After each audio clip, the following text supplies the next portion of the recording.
I'm really excited to be able to provide the introduction for Professor Troy McEwan. She's a professor of clinical and forensic psychology and a practicing clinical and forensic psychologist at the Victorian Institute of Forensic Mental Health, or as we know it, Forensic Care. She's authored over 60 peer-reviewed publications on stalking, family violence, sexual offending and fire setting. I need to know what that one is. And co-authored two very widely used guidelines. So I welcome Troy and throw over to you to talk to us today about stalking, so help build our knowledge and understanding as we encounter these issues every day through our work. Fantastic. Thank you so much, Belinda. Appreciate it. Hopefully everyone can hear me okay. If there's any audio issues, just chuck it in the chat or throw a hand up. So, stalking, topic of the moment. It's getting a little bit of attention, which is good. I always like that. I like that stalking's getting some attention because it doesn't get enough. And it's really, as we'll talk about today, it's really, really common and really, really harmful. And we should be thinking about it more. So that's kind of you can stop now, basically. That's my message for today. There you go. So what we're going to do in this workshop is I'm going to talk about, or the seminar, I'm going to talk about kind of three things. But just before I jump into that, I just want to draw your attention. I'm going to talk quite a bit about these two reports. We're going to refer to them throughout this workshop. And people might already be, so I keep saying workshop, it's not a workshop. My brain's just gone to workshop for some reason, seminar. People might be familiar with them already to some degree. One's by the Sentencing Advisory Council and the other is by the Victorian Law Reform Commission. They were both released last year. The Victorian Law Reform Commission produced this review of the stalking law, and it kind of ranged quite widely around that as well at the request of the former Attorney General Jill Hennessy, who tasked the VLRC with doing this review in the wake of the death or the homicide of Celeste Mano, who was killed by a man who allegedly, he hasn't been sentenced yet, was stalking her, and that is due, or was due until yesterday, was due to be in court next month, and now will be delayed slightly longer. So that kind of provides the context for some of the attention that stalking has received a little bit in Victoria over the last little while. And I hope, though not yet, publicly at least, the government kind of acts on some of the recommendations in that report, because there are some very good ones. So what we're going to talk about in this seminar then are these three things, okay? I'm going to spend most of the time talking about recognising stalking, because fundamentally for people who are at the front edge of the system and everyone who is here in some way is that, whether that is actively working in a court, whether it's working in an affiliated kind of entity with a court, or, in the policy kind of area, you're all working very directly in applied kind of settings where you can have direct influence on what happens for people who stalk and for victims of stalking. And so fundamentally, recognising what stalking is and understanding what it is and being able to see it is the first step. And that's complicated for a few reasons that I'll talk about. Then I'll kind of go from there into what happens if we don't recognise stalking well. So why do you want to do that? And flow from that into the risks and what are the things you need to be kind of more actively worried about if you've got a stalking case, particularly if you're a practitioner and you're kind of, in a court in some way, whether that's as a legal practitioner, a family violence kind of practitioner, you might be working in the KISP program or something like that, or in kind of ARC, or that ARC kind of court, that kind of stuff. So just talk a bit about risks in a very generic sense. There are structured risk assessment tools and kind of approaches, and we do have some specialist services in Victoria that can help with that, and I'll make some reference to those. And then just thinking about what we need to be doing to respond to stalking, kind of focusing probably at court and kind of, how can we use the court, what can we do with court kind of processes to respond to stalking effectively. And that'll take us through to the end of this work, all right? So let's jump in. If anyone has a question at any point, do feel free to just chuck a hand up. If I can see you, I will grab you. If I don't respond, feel free to unmute and ask, or you can pop it in the chat, I'm sure, and we'll keep an eye on that and throw that out. All right, so we're going to start off, just have a little read of that.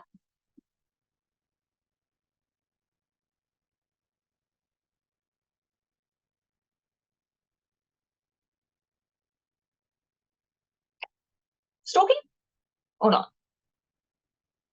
Stalking? Yeah? Yeah, nods, hands. Anyone for a no? No, everyone's pretty, yeah, absolutely. Okay, nice and clear. Strange man, footy club, lots of good, kind of solid behaviour, bit of threats, bit of property damage, really kind of solid, obvious stalking. Okay, probably, potentially, maybe this might be one of the ones that gets to court. Maybe.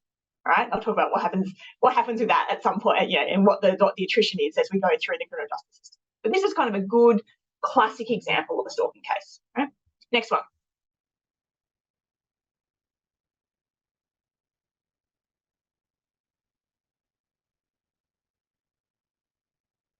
All right, what about this one? Who reckons this one's stalking? Yeah, got a few nods. See, Monica's nodding. Yeah, so give me a show of hands. Who reckons this is stalking? Yeah, kind of maybe half. And who reckons it's not? No one's obviously not putting their hand up, so that's all right. But a few people, it sounds like it's unsure, like not quite sure. Okay, this one absolutely would also be stalking. Okay, this one probably wouldn't get to court as stalking. All right, it would come to court. If it came to court, it would come to court as something else. All right, and we'll talk a little bit about why I think that is. All right, that's Troy's opinion, Troy's ruling of the world, right, as opposed to like any data. But I'll talk about kind of what that's based on in just a moment, and why I think that. But both of these examples are absolutely behaviours that, as a scientist, I would consider stalking, and certainly as a clinician, if I was assessing the person, I would also consider those behaviours to be stalking. Okay. So, what is stalking then? All right, so stalking, you can think of stalking as a pattern of behaviour, right? So stalking is always an episode, right? It can be quite short. It can be, several hours maybe, usually more than that, but it has to go over time, and it has to involve repeated behaviour, so repeated and unwanted behaviour. The key thing about stalking is that unwantedness, right? So if someone is coming to your house and, giving you flowers and coming to your work, calling you repeatedly, and you want them to, they're probably dating you or you're married to them, one of the two. If you don't want them to, and they won't stop, they're stalking you. Okay, the unwantedness is a really pivotal thing, because many stalking behaviours are not in and of themselves problematic if they were in a different context, but when you put them into the pattern and the stalking episode, they become problematic. And that has a whole bunch of carry-on issues for the criminal justice system, because that definitional, that core idea of course of conduct, which is the phrase that's used in the Victorian law, becomes problematic for several reasons. It shouldn't be, but it is. So the thing I want you to remember really is stalking has to have a significant impact. It's not something that's a bit annoying. It has to be having some level of psychological harm, however the court chooses to define that in a legal sense. For research purposes, we tend to use the kind of phrase fear and or distress. So you don't have to be scared, but you have to be significantly kind of upset by this unwanted intrusion. It's not a single act. Okay? You might see cases that make it to court that involve a single act of driving down a street following somebody, and they will get to court in Victoria, okay? And people will plead guilty to them in Victoria. But stalking as a concept doesn't happen very often. But stalking as a concept is not that. Okay? Stalking is always a pattern of conduct over time. Right? It's not a single act of surveillance and monitoring, and I'll talk a little more about that a little later. And it's not really a single act of anything. Okay, it has to be at least two of the one behaviour or multiple different behaviours in a pattern. So that's the first thing that we're looking for when you're looking or you're thinking about stalking. You're looking for these targeted patterns of behaviour to have a cumulative negative effect on the person who's being targeted, or the people perhaps who's being targeted. What does that actually look like? Well, stalking is really an umbrella term, right? Stalking is really a way of pulling together this idea of all these different possible behaviours that someone could engage in, but together in a concerted pattern of action, they become stalking. Yeah, so it's almost the sum is greater than its parts, if you like. The thing is stalking, but it can also involve a whole bunch of other things. Some of those individual behaviours might also be discrete crimes, like an assault or criminal damage or something like that. Yeah, but across the board, it becomes stalking. And that can go on for a very short amount of time, day or two in a legal sense, right up to years. I've had clients who've stalked people for over 20 years. Okay? So you've got this enormously varied kind of behaviour. If you think about that, you can have 5 telephone calls could theoretically be stalking. So could 20 years of, break-ins and sexual assaults. It's enormously varied. Okay, so it's not all one thing. People kind of think stalking and kind of go to a particular maybe stereotype, but it really is very, very heterogeneous. And that makes it hard because it means you have to really understand what's happening. You have to recognise it, you have to see it, you have to think it through and understand why it might be happening to be able to then manage it appropriately. Just going to give you a few stats just before we jump in properly. So there's the Australian Bureau of Statistics has done the personal safety survey now several times over the last 20 years. It's a great kind of crime. It's not really a crime survey. It's a public survey of experiences of violence and various other interpersonal things that could be crimes, but often haven't actually been prosecuted. So they suggest there's about 400,000 cases of stalking in Australia in any one year. Victoria accounts for about a quarter of that. Okay, so we'd expect 100 to about 130 odd thousand cases of stalking in Victoria every year. Okay. I've used the 2016 numbers here because there is actually a more recent one, but they haven't published the breakdown of all the stalking details. So throughout, I'll often refer to the 2016 survey. It's a little old. You can see there that just over a third, nearly 40%, are ex-partners. About a third, just over, are acquaintances of some sort with the various breakdown within that. You can see on the side. And then about 20 to 25% are strangers to the victim. So this is basically before the stalking started, what was your relationship with the person who was stalking you? So this is obviously a survey of people who've been stalked. You can also see that it's a very male behaviour. Okay, so the blue is men, the yellow is orange is women. Right? As with all crime, it's a very male behaviour. This is not unusual, as you guys will all know this. Obviously, victimisation is the inverse of that. It is also very gendered, so women are more likely to be stalked than men. However, that's not true of all kinds. So ex-partners are much more likely to be women who are stalked by men. Strangers and acquaintances, it's a little bit more even. It's still more women victims, more male perpetrators, but it's a little bit more even than that. Okay, it's more like kind of 70-30 rather than 90-10, okay. If you're a male who is stalked, if you're a man who is stalked, you're equally likely to be stalked by a man as by a woman. If you're a woman who is stalked, you're pretty much going to be stalked by a man 9 out of 10 times. So men are doing most of the stalking, put it that way. Right. So if we just kind of break down, I've just pulled this data from a Crime Statistics Agency report that was done last year as part of the VLRC review. So this was some data that they pulled from Victoria Police, and they've used stalking, what they've called stalking incidents, which basically means the police recorded that they thought stalking had happened. Now, this is a very much, as you'll see in a moment, a minority of actual stalking cases, but it's the cases that we can pull out of Victoria Police data, right? So about 6,500 stalking incidents recorded over about 3 years. Now, 57% of those are tagged as family violence. So you can see here, ex-partner is actually pretty similar, right? So the population survey, we get about nearly 40%. The police one, 35%. So it's not too far off what we'd expect.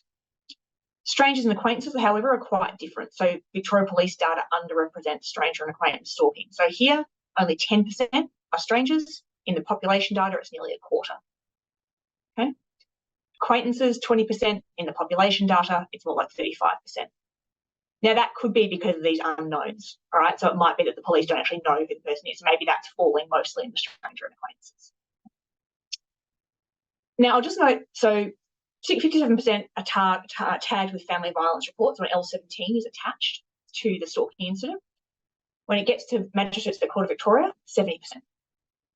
Okay? So the Magistrates Court selectively takes family violence or is selectively given family violence related stalking, one of the two. You'll note that these stats, less than half of stalking is ex-partners. Okay? In the court, nearly 3/4 of stalking is ex-partners. The courts aren't responding to non-ex-partner stalking, at least not as stalking. Okay?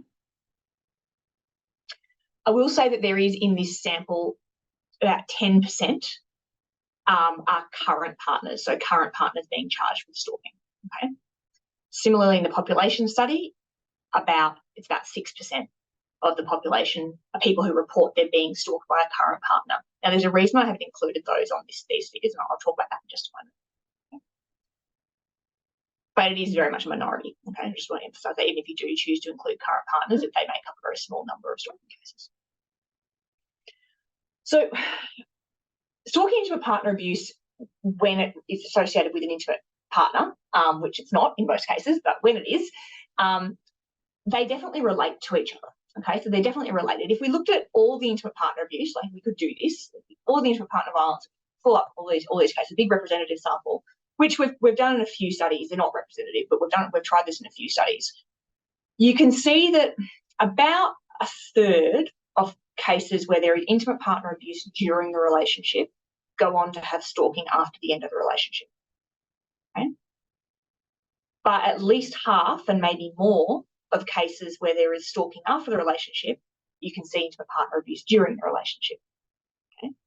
So lots of intimate partner abuse, less stalking. A lot of stalking has intimate partner abuse in the background. A lot of ex-partner stalking, at least, has intimate partner abuse in the background. Okay? Not so much from our studies, not so much violence, physical violence, as the more threats, intimidation, that kind of stuff. So what you might be calling coercive control, but I don't want to do that without knowing that it's coercive control, and we don't have the data to show that yet to look at that relationship. Okay, so first thing I want you to do is just bear that in mind. So it's not a one-for-one relationship. Not all intimate partner abuse goes on to involve stalking, and not all ex-partner stalking is preceded by intimate partner abuse during the relationship. Okay, so it's just a really important thing to just be mindful of. Obviously, they're related. The other thing I want you to be mindful of when you're reading or thinking about stalking intimate partner abuse, and I know a lot of you, there will be family violence practitioners here, and there'll be other people who are working specifically in the family violence kind of area, is that the word stalking is used in two different ways. Okay, so I'm going to quickly talk about them. I'm using the word stalking in this first way. Okay, so if you read the research literature and you look up stalking, you'll see a whole literature that talks about stalking like this, just how I've just talked about it. Pattern of behaviour, different behaviours, unwanted contact, no legitimate reason for contact. Yeah, so you're pushing yourself in where you're not meant to be. Yeah, can only occur where there's no consensual relationship, right? Because you're pushing yourself in where you're not meant to be. There's no reason for these people to have contact. The victim said, I don't want you in my life, and you're pushing yourself in. And that requires a tailored risk management response. The other way that the word stalking is used is if you read the intimate partner violence literature, the word stalking is used in a much more specific way within that literature. Okay? So it's used quite particularly to refer to a method of coercive control, okay? A specific behaviour within the broader construct that is coercive control. So it can be a single behaviour, so it can just be one act of surveillance or monitoring, so one act of following, one act of checking someone's phone, these kinds of things. It can occur where there is other desired contact. So you can be in a relationship with the person who does this, but they're monitoring and surveilling your actions, i.e. they're engaging in abusive behaviour, right? But you can still be in the relationship with them. And you can want to be in the relationship with them, more importantly. In this kind of literature, stalking is only considered as part of a pattern of abuse. Okay, it's not really discrete. You don't manage it separately. It's a part of this wider pattern of abuse, and so we manage it in the same way. Okay?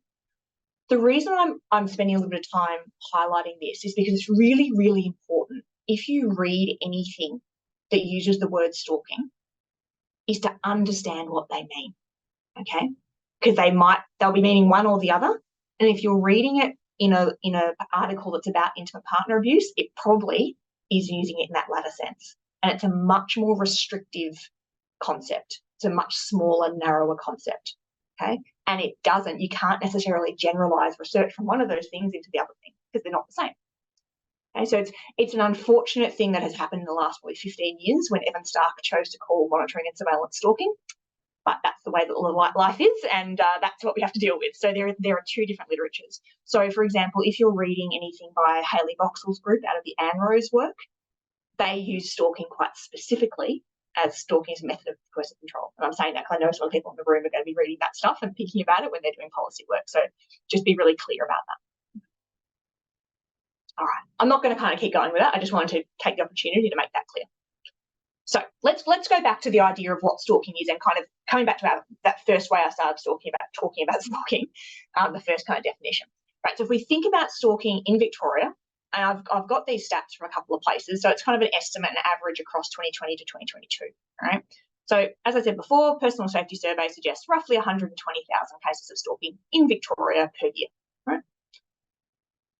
Of those, the personal safety survey very helpfully asks people, did you report it to the police? And about a third of people said they did. Right? Cool.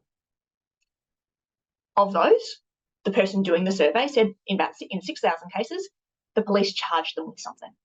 Okay?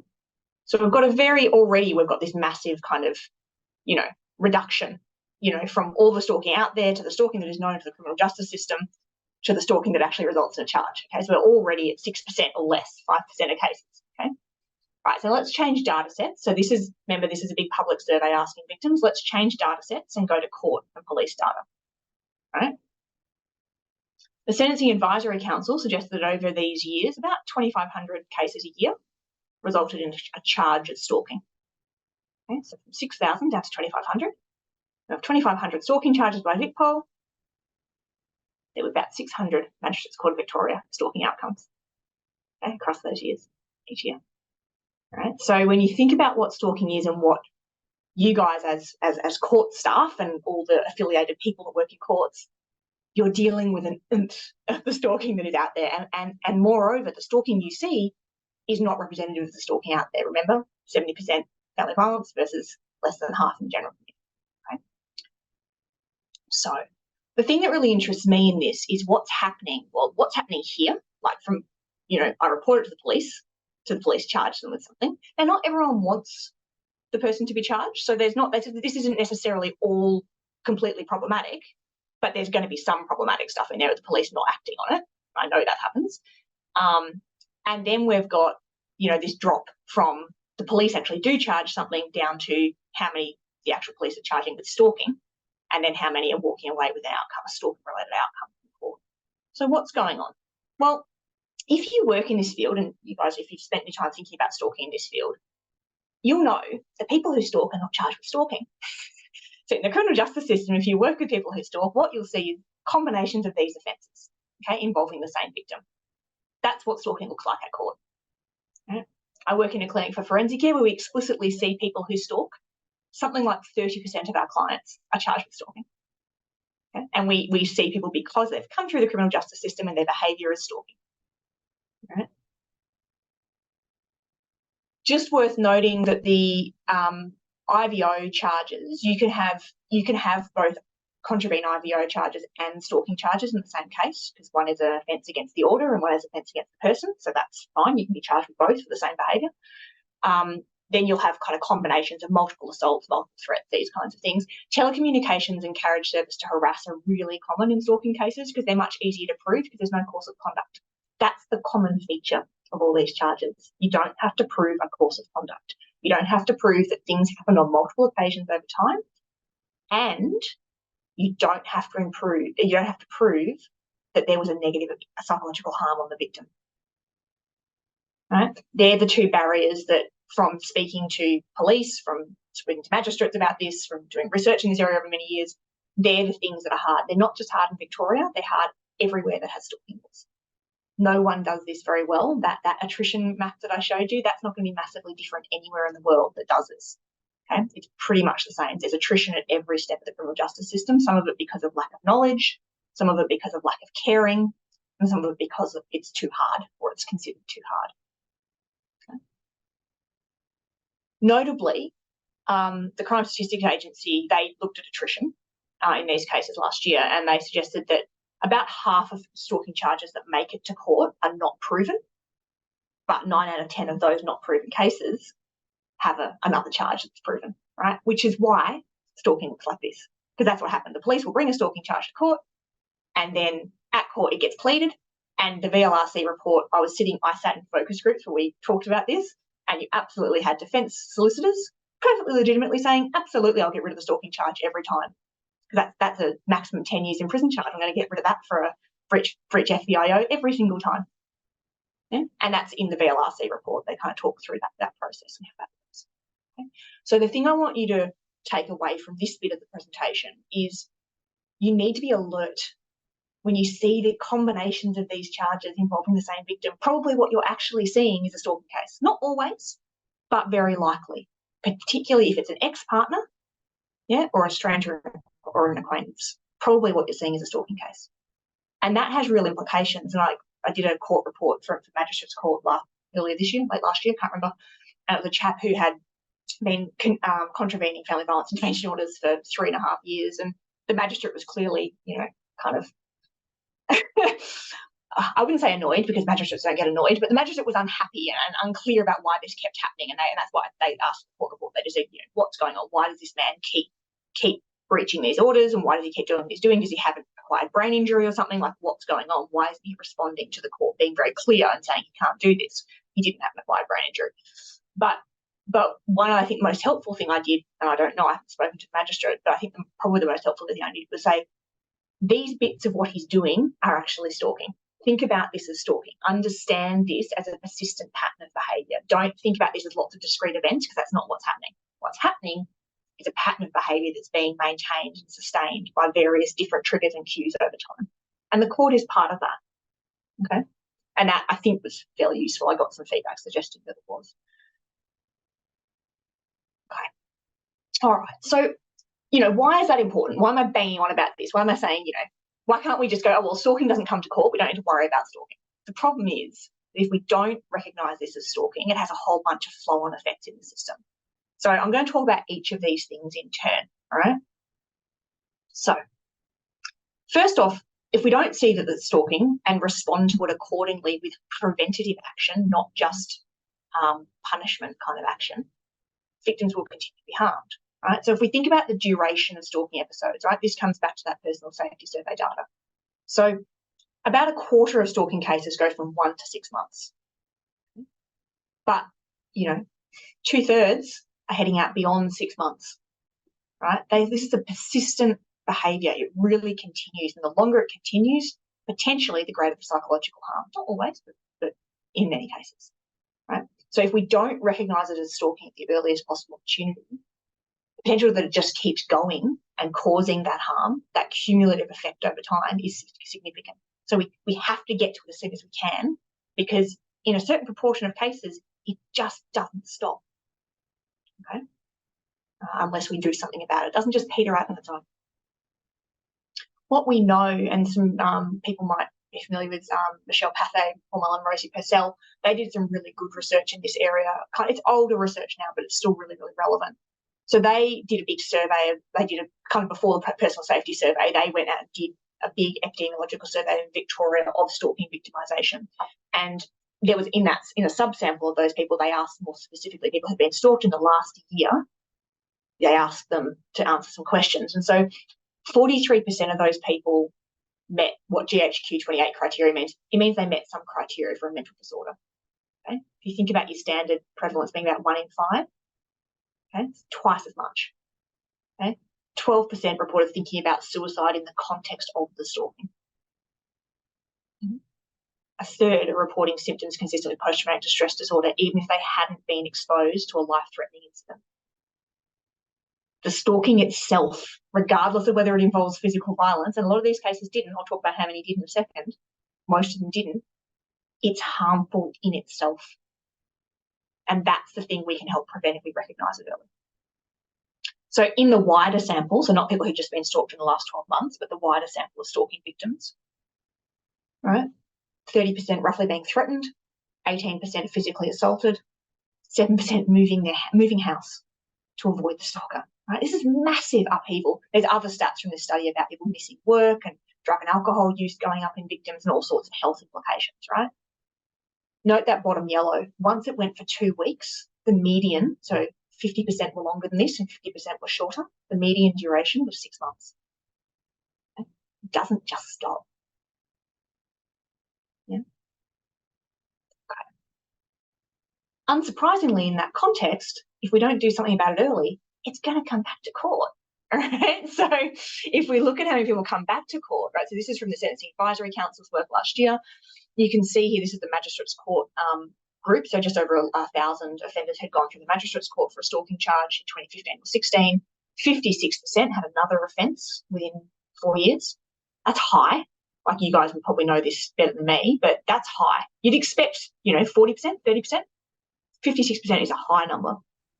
Of those, only 8% had another stalking charge. But remember our problem with stalking charges, yeah? Because a bunch of those other charges there are going to be stalking. They're just not being charged as stalking. Okay, so you look, 25% have a breach of a family violence order, these kinds. Interestingly, didn't look so different in the higher courts. So if you look at County and Supreme, now 95% of stalking or war is heard in the magistrate's court, okay? But of the cases heard in the higher courts, actually quite similar. Still about 5% being done for further stalking within 4 years. Okay? Court's not great at stopping these people. Just point that out. Not fabulous. Doesn't really do a great job. Again, not unique to Victoria. This is international. I'll show you some international data in a second. So this is rates of recidivism. So rates of stalking recidivism at the moment, pretty much all the studies we've got. There's been 1 or 2 since we published this a couple of years ago now. Basically, the studies at the I don't know which way you're seeing it. The studies at the left of the graph, the lower end of the graph, they're studies that have used conviction, so stalking conviction. The studies at the higher end of the graph have used the victim said they contacted me again. Okay, so you can see how your recidivism rate changes if you use a more or less restrictive definition of what further stalking is. Okay, these two studies here, both of which I've been lead author on, the 2018 one's done here in Melbourne with forensic care sample, and the one up top with the higher recidivism rate, the Dutch study that we did. I did some colleagues in the Netherlands when I was over there. So those two studies, that's these two studies that I'm showing here, we were able to pull out, did they stalk the same victim or did they stalk a different person? Okay, and so what you can see now, the Dutch study, we used more police reports. So the person was reported to police again for doing something that clearly was stalking. Okay, there was no charge or anything necessarily, but they had another police report. Our Australian study, we had to use charges. So we used subsequent charges for stalking. So that's why we're so much lower in the Victorian study. But what you can see there is that most people in the Dutch study who stalked, again, had stalking recidivism, they kept stalking the same person. So we know this is happening. These are people who've been through court. I got this sample from a forensic mental health community service in the Netherlands. They'd been through police, they'd been through court, they'd gone to the community service, and then they were back out in the world. Right? These people were well known. 40% of them kept stalking the same victim. Nothing. Right? The reason the orange and the yellow columns don't add up is because some people stalk both the same victim and a different person. So there's some people doing both. About 5% are doing both in both samples. Okay? So what you can see is it's not just, we have to be worried about stalking the same person, but there is a subgroup, a fairly sizable subgroup who go on to stalk different people in future as well. All right. So victims going to be harmed if we don't see it early and do something. They're going to come back to court, and court's going to cost us a lot, and all the things that come with coming back to court, that's going to happen. Courts are going to get used, if we don't recognise stalking, the courts get used to stalk. This happens all the time, okay? There's actually, I'm not going to talk about it too much, there's actually a really lovely paper here that talks about it in great depth. It's old now, but it's so relevant still. This is constant that you see cases. Like I see cases through my own work. I have colleagues in the police and stuff of the courts being used to stalk. So it happens in a few different ways. So enforcing contact through repeat attendances. So forcing the victim to come back to court. Firing your lawyer right before a hearing so it gets adjourned. Anyone knows what happened in the Mano case yesterday? Celeste is dead. He's doing a great job of holding out the family. Just fired the victim, fired the lawyer just before sentencing. So now the homicide trial has just been adjourned for 2 months. Anyway, courts compelling mediation in stalking cases. They don't recognise the stalking. Worst thing you can do. You're validating the stalker and you're subjecting the victim to active stalking. Worst thing you can do. But if you don't recognise the stalking, it's going to happen because we encourage mediation, as we should. It's an appropriate thing to happen in a lot of cases. Yeah? The other thing that can happen is courts divulging information about the victim in court documentation. Police can do this as well, intervention orders, these kinds of things. Sometimes it's kind of, genuinely oh my God, you gave them their address. Sometimes it's more indirect and unintentional. So exclusion zones, you can't go in this area. Great, now I know the victim lives in that area or works in that area or whatever it is. Okay, so it can be kind of overt and like actively awful, or it can just be more we'll try and do the right thing, and the right thing haven't thought enough through how that's going to be used. But I'd encourage anyone who's interested in this area to read this paper, which is why I've given the reference there. If anyone wants it, I can give it to you, even though I'm not meant to. I'm more than happy to do that. I know Michelle will let me give it to you. It's fine. If you can't access it, it's a journal that might not be accessible to everybody. moving from the kind of victim experience, the court experience, to the people who are actually doing the stalking, if we don't recognise the stalking, they're not going to get the right supports at the other end, because we don't, what they're doing just looks like a conglomeration of little kind of not so serious offending, but actually what they're doing is this massive pattern. Yeah, so they're not going to get treated appropriately because of that. So for moving to a court kind of focus, that comes a lot with sentence and what kinds of sentences are put on people.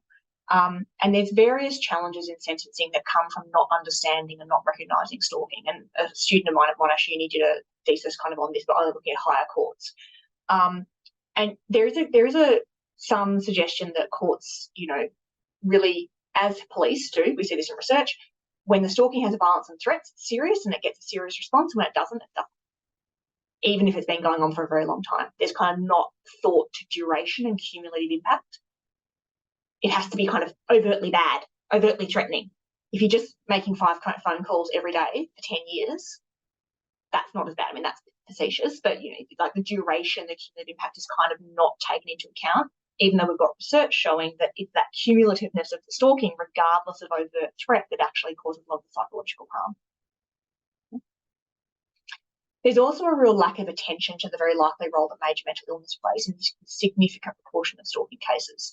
Now, this affects stranger and acquaintance stalking more to some degree, but it's not uncommon in ex-partner stalking either. We did a study where we took a sample of forensic care clients who'd been referred by corrections, courts, and these kinds of places, and we actually linked them to mental health data. So we looked at their contacts and their diagnoses through the mental health system.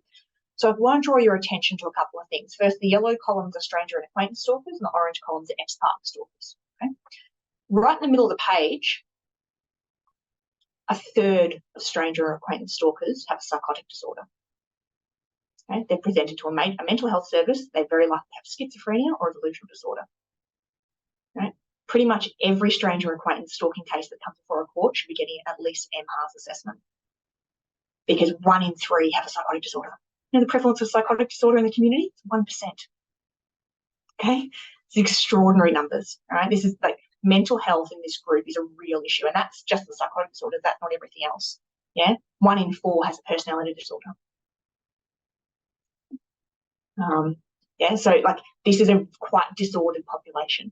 Now, this is a forensic care population, so it's probably not representative of the whole stalking population. It's probably slightly overly disordered.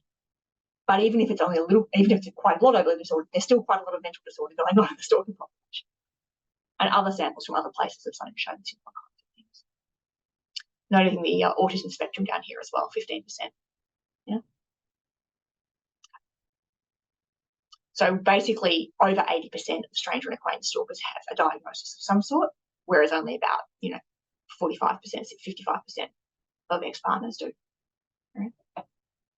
Still 55%, right? So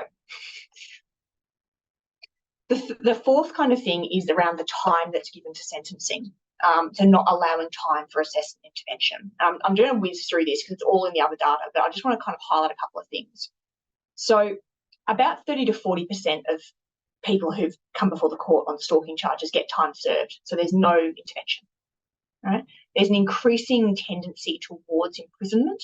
Now, you might think this is COVID-y, but it's not. It's been a tendency that's been going for longer than that, and I find that quite problematic in stalking cases because there's no services for people who stalk in prison. Not only that, most people who go to prison for stalking don't get very long. Okay, so you can see here, 6 months kind of average, right? That's not long enough to get any intervention in a prison. Yeah.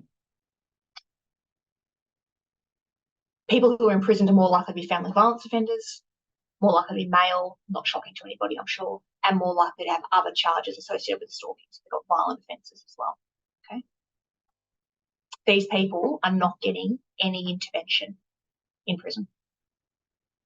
6 months is not long enough to have any intervention in a prison. You don't even make it anywhere near an offending behaviour program. Of people who are in there for stalking, no aggregate sentence, 78% who go to prison don't have a non-parole period. So they get out of prison, off you go. They've had no intervention in prison, and there's no monitoring or supervision afterwards. Of those who have a community corrections order, bearing in mind about I couldn't work out. I had two different sources of information. One said 23% had a previous imprisonment. One said 43%. So I don't know which one it is. I chose one and put it on the slide, but it could be either. I'm not quite sure. All right. When people go on a CCO, the courts are putting assessment and treatment conditions in place almost always. Right. So the people, when they go on a CCO, the courts are saying, we know that this is far more likely than it is in other offending types, and that's very clear. They're saying it's very obvious this person has needs. So if you go to prison, nothing. Consequences of all this, really probably your higher risk stalking cases are the ones who are least likely to get any sort of intervention or monitoring supervision when they get out. And then parole periods, when they exist, aren't long enough. Usually they're kind of 6 months. You can't get into treatment in 6 months. You can't get into and do treatment in 6 months. I'm not sure what the solution is to that. I'm just kind of presenting you with the problem, really. It's a really difficult problem. In all this, I'm conscious of the time, but in all this, that all means that risks won't get adequately assessed or managed. All right. So there's lots of different kinds of, there's probably two key different kinds of risks in stalking: physical violence, and that the stalking will continue or resume. All right. That's your so future stalking, and then physical violence within the context of the stalking. They're your two big things people are worried about. I'm going to talk briefly about this. Violence is not uncommon. Okay. It's more common amongst your ex-partners. Notably, it's equally prevalent amongst male and female stalkers. Do not assume that women who stalk are not violent. They are almost exactly the same level of violence as men who stalk. Okay. Maybe not as severe. I don't know. We don't have that data. Maybe not as injurious, but certainly same level of physical violence. Risk factors, I'm going to make this available, so I'm not going to run through them. I don't have time. All right. So you can use this as a future reference kind of thing. Just a note, this is some research we've got ongoing at NET at the moment. Some of you guys were at my talk I did a couple of weeks ago for Anne's Apple. About 1 in 20 homicides in Victoria have clear evidence of stalking preceding the homicide. Most of those, nearly 50%, are ex-partners. Okay.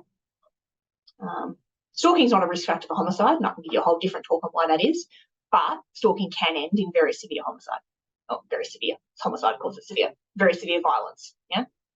Okay, in a small number of cases. It's a very small number of cases. Remember, 54 cases over 20 years versus 120,000 cases a year.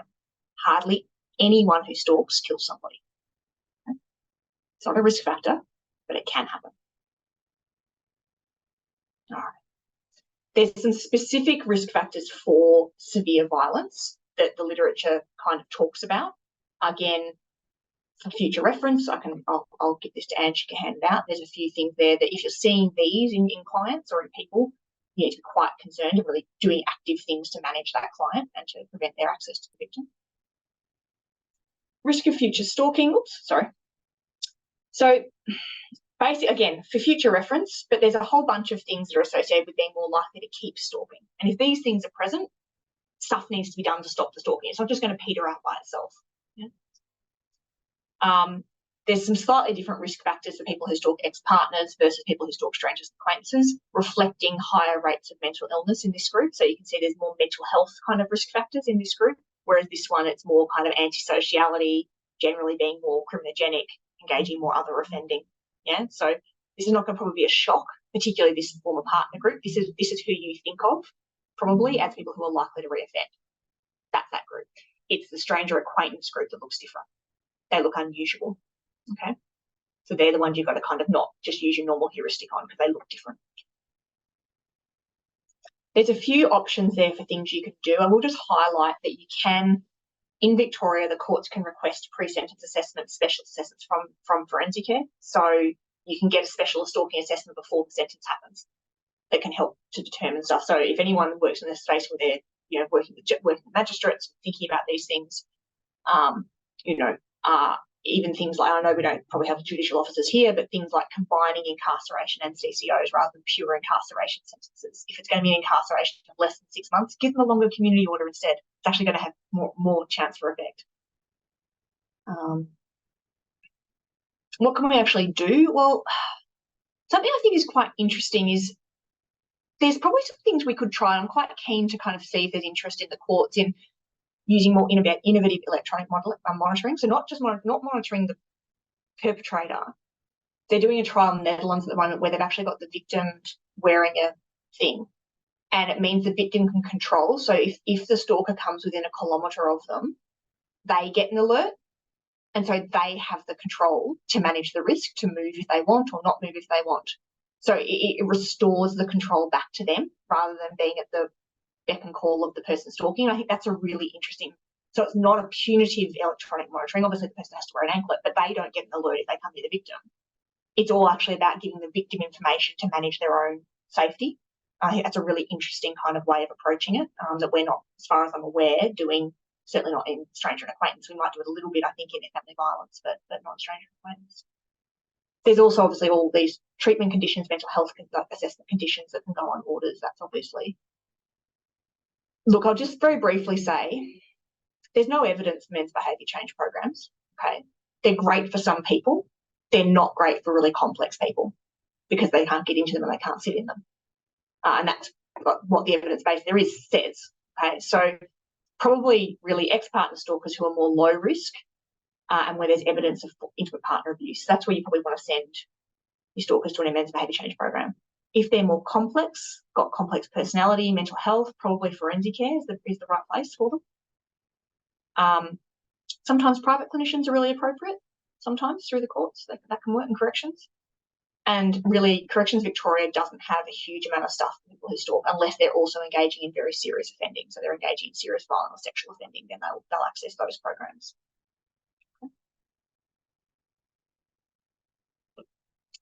There's a whole bunch of mental health stuff that you can do. Probably the thing to take away from this is if you come across a case of stranger or acquaintance stalking, assume mental health is present until proven otherwise would be my biggest takeaway. Okay? If it's ex-partner, it's 50-50. Different kind of mental health. It's not going to be a psychotic disorder. It's going to be mood, substance use, personality. Probably the biggest thing I would say to you guys, though, is social support. If you're working in KISS or in any sort of post-court kind of engagement or pre-court engagement, social supports help the person have meaning in their life that isn't about the stalking. Help them tell other things that are important so they can focus on other stuff. That would be the biggest thing I'd say that can be important for these people. They lose everything because of the stalking because they're so focused on it. They cut away everything else over time. And so they need to bring all that back to be able to stop. Otherwise, they stop and they've got nothing. Yeah, which I know it's hard to be sympathetic, but equally. I'm going to finish off by just kind of saying, I talked a lot there about all that stuff, right? If I had my, magic wand and I could change the world and I could change one thing to improve responses to stalking in Australia, I would have a national stalking helpline. They have it in the UK. That's what I would have. I would have a phone number where people call and they could talk to a real person and they could say, I'm not quite sure what's happening, but I think this is what something's going on, and they could get active information at that moment about what's happening. And it would give a centre for advocacy that could then create advocacy within politics and within criminal justice and these kinds of things. That's what I would do if I was going to we can all do everything we possibly can as secondary and tertiary services, primary prevention. I'd do that. That's where I reckon the money needs to be. So you can actually provide victims those 120,000, not the 600 at the end of the court. Yeah. The other thing I would probably do is actually have a proper framework for multi-agency coordination. Managing these cases is really, really, really hard. Proper high-risk complex stalking cases, just like high-risk complex family violence cases, they are multi-agency management cases. They're not just the police or just family violence or just mental health. In fact, they're more complex than family violence, I would actually suggest, because of the greater mental health role. And we don't have in Victoria any sort of proper framework for actually facilitating that communication and collaboration in a routine, standardised way.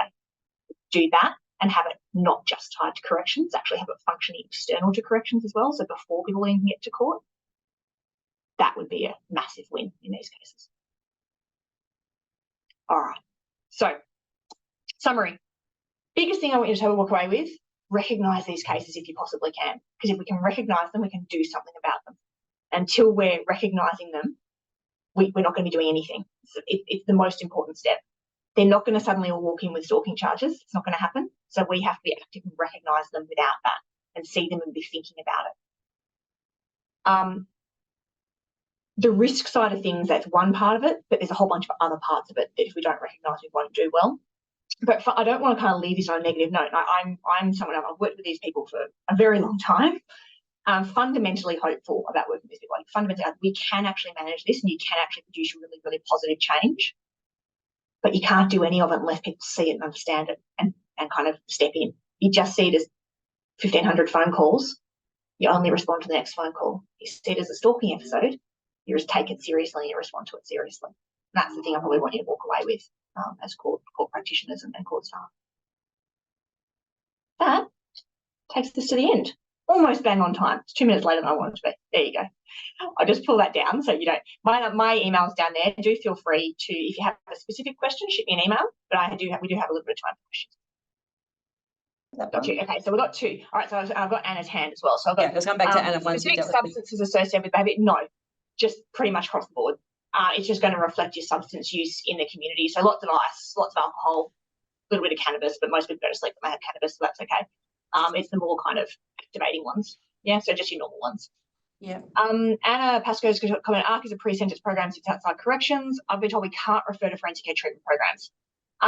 That's a really interesting thing because it's pre-sentence. If it was post-guilty plea, you might find actually you can. So if you're in between guilt and sentencing, I don't know if there's a court policy that prevents it.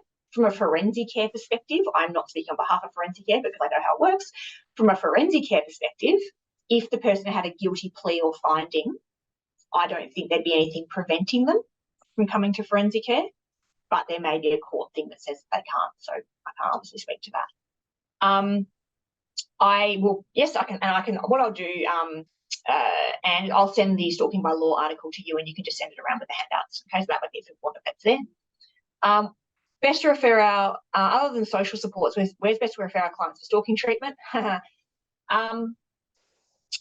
Look, if there's kind of general distress and general coping, if it's in the moment and they're kind of still going, it's all very, very worked up, general psychology and coping, distress tolerance, Relationships Australia can kind of sometimes do some of that work as well. Generally helping people have a space where they can talk about things and vent about things, even if it's not overtly psychological therapy, because it's going to be hard to get into. People can self-refer to forensic care, although if they haven't yet been pled guilty, forensic care will usually not take them. I'm just going to ask Anna Trembath's question, and then I'll go back to you, Keith. Thanks, Troy. There's so much in that, so I really appreciate that. And it was, as somebody who's worked with you for a couple of years, it's a pleasure hearing you speak about your area of specialisation. I was interested in what you were saying about the courts being a potential facilitator of stalking as well, and what you think the implications are for either case management or information sharing between jurisdictions or anything else. Yeah, I think it's a really thorny issue. There's lots and lots of difficult things for the court. I think it's something that would need, to be honest, the court to look at and actually get a couple of cases where it's happened, because it happens all the time, map out how it happens. I think there probably is something about the tracking and information sharing, knowing a little bit about how courts record data. You know, courts are bad at thinking in a person-based way. They think in a case-based way. And to see stalking, you have to think in a person-based way because you're linking across things over time. So that kind of work, it's part of the reason police struggle as well, because they also think in a case-based way, not a person-based way. So every separate report comes in separately. It doesn't come in as a pattern. So I think if the courts want to really respond to that, they would need to actually look at how it happens and the points at which it occurs, and provide opportunities for court users to report it and say, I think this could be happening. And they'd be tricky, you know, you could do it. You have to make it work properly, but you can do it. And then some of the recommendations of the LRC around expanding safety provisions to non-family violence stalking cases, which I think is very sensible. When there is a stalking case, things like not having the victim in the court, using remote testing a witness and that kind of stuff, I think would be very, very, very sensible. It's a good way to at least minimise the harm, even if it doesn't prevent the stalking. Yeah. Thanks, Troy. I'll just go to the chat and then I'll go to you, Emily. So Keith Walker, was there a lot of overlapping categories, i.e. respondents with mental health issues and alcohol? Yes. So yeah, comorbidity is very common. So mental health and substance use, common in this group, just as you would expect in any offending group, right? The samples were small, that's absolutely true. Nature of the beast, difficult to get consent to look at people's data, which that was all done with consent. That was all done asking people, can we look at it? And they all said yes, so good on them. But when you look at big samples as well, you get same thing. There's some big samples from New York, same thing. Yeah. everywhere we look, it looks like this. So, yeah. Tina, recognise as stalking when a person has these behaviours episodic over a number of years. Yes, okay. So I didn't talk about it, but you can have like multiple separate episodes of stalking, as you say. So like an episode here, and then they stop for a bit, and then they start again with the same victim and they stalk again. Yeah. I would say the recognition is no better in my experience. If it got recognised as stalking the first time, it might be more likely to get recognised again because people go, oh, there's a history of stalking, like there's a charge back there. Oh, hang on, this is the same thing. But if it didn't get picked up first time round, then you're facing all the same challenges second time round. Yeah. And then the second part of your question is it recognised as stalking when they follow people known to the victim rather than the victim themselves? Okay, so this is a known phenomenon. So it's called secondary victimisation. Most stalking cases will involve a primary and then secondary victims. Interestingly, in our homicide sample, about a quarter of the homicides were secondary victims, new partners, family members of the main victim. Okay. So again, what will often happen is the stalking charge will actually be against the secondary victim. So the wider picture isn't picked up and dealt with because it's not dealt with together and there's not an understanding of the bigger picture of what's going on. The police aren't seeing that. Or if they are, they can only prove this one, so they can't also do something with that one. There's a fundamental issue with responding using criminal sanctions rather than prevention. This needs to be a preventative risk management approach, and what the criminal justice system is doing is going, let's charge the person, that'll fix it. And that's not how that works. It's a family violence problem, right? It's the same issue. Emily? Hi, Troy. It's kind of building on the question from Anna, I guess, in terms of how the courts or in fact the legal system may facilitate stalking. Just wondered, you obviously made really clear in your description, your kind of purist academic description, that there has to be harm caused by the stalking or the behaviours. So what would we do or recommend doing in a scenario where there is clearly letters, mail, correspondence, but the victim or the intended victim is not feeling fearful because they have It's not my purest academic description, it's what the law says. So unless they're experiencing psychological harm, it is not stalking. That's what I would say. So in those scenarios, no intervention needed, right? Well, if the victim is reporting it to the police, clearly they are experiencing some angst because they wouldn't be reporting to the police if they weren't. The careful thing to do is to understand what that angst is and why it's a problem for that individual and what harms can occur other than fear. Particularly male victims of stalking will very frequently experience quite a lot of harm that isn't fear. They will be worried about their reputation. They'll be worried about their family. They'll be, changing routines and changing their, numbers, phone numbers and stuff. All of that is indicating they are actually quite distressed by this. But if you use the word fear, they'll go, no, I'm not scared, because they're not. Yeah.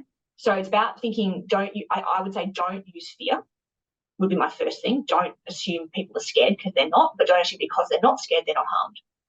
Yeah. So broader disruption of life. Yeah.